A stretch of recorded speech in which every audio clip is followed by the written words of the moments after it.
महाराष्ट्राचा आवाज आपल्या हक्काचा।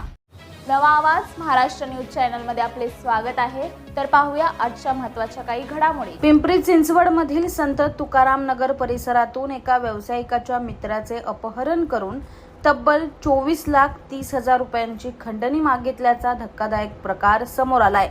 या प्रकरणात डोंबिवली आणि उल्हासनगर मधील आरोपींसह काही अज्ञात व्यक्तींविरोधात गुन्हा दाखल करण्यात आला आहे।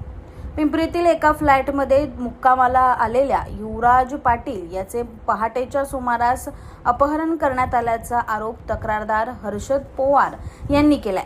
तक्रारीनुसार डोंबिवलीतील महेश चंदनशिवे आणि उल्हासनगरमधील हेमंत वाईले यांनी साथीदारांसह कट रचून फ्लॅटमध्ये प्रवेश केला। युवराज यांना मारहाण करत अपहरण केलं आणि भाड्याने घेतलेली अर्टिका गाडी घेऊन पसार झाले। यानंतर अपहरणकर्त्यांनी फोन करून युवराज यांच्या सुटकेसाठी 24,30,000 रुपयांची खंडणी मागितली। पैसे न दिल्यास युवराजला ठार मारण्याची धमकीही देण्यात आल्याचा आरोप आहे। या तक्रारीवरून संत तुकाराम नगर पोलिसांनी अपहरण, खंडणी आणि धमकीचे गंभीर गुन्हे दाखल करून पुढील तपास सुरू केला आहे। इस बड़े डिजिटल दुनिया में हर बिजनेस की एक कहानी है जो सुनाई जानी बाकी है। THRM में हम आपके डिजिटल सपनों को हकीकत में बदलते हैं। सोशल मीडिया से लेकर वेबसाइट्स तक, SEO से लेकर गूगल माई बिजनेस तक हम आपकी ऑनलाइन प्रेजेंस मैनेज करते हैं, वो भी ऐसे प्राइसेस में जो आपकी जेब पर भारी ना पड़े। उल्हासनगर से लेकर फोर्ट मुंबई तक हम आपके डिजिटल सफर में आपका साथ देंगे।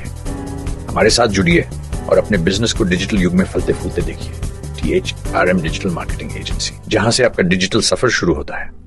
बातम्या पाहण्यासाठी चॅनलला सबस्क्राइब करा, बेल आयकॉनवर क्लिक करा आणि रहा सतत अपडेट।